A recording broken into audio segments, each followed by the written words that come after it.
Hi there, I'm Melissa Hardikoff. This is my husband, John, and we have a God story.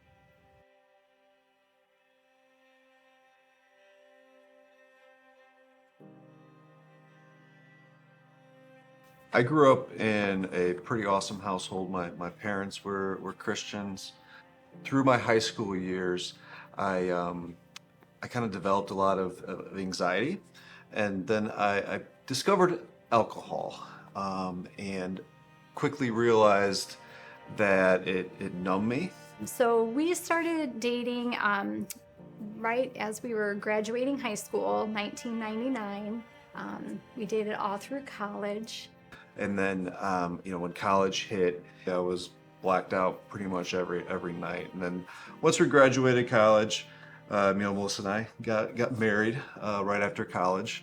During this time, in our first, 7 years of marriage, I didn't realize that it was controlling him.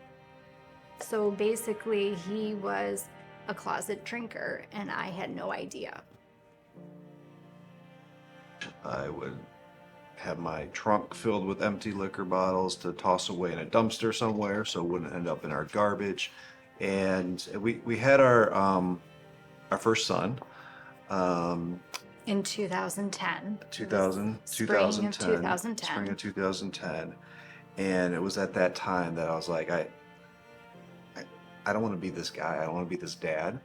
So November of 2010, he types a letter to me, and he sat me down and he had to read from the letter to confess that this is it. This is what's been breaking us. This is what has been breaking him.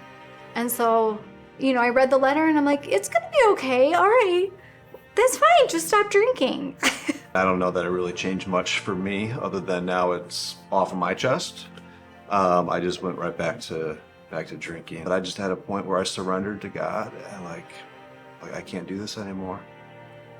I went into detox, did a lot of therapy afterwards, and by the grace of God, this woman's still Yes. sitting next to me today. So without forgiveness, I could sit here with a bitter heart and say, you wasted, this X many years where our life could have been better then. But it's just part of our story.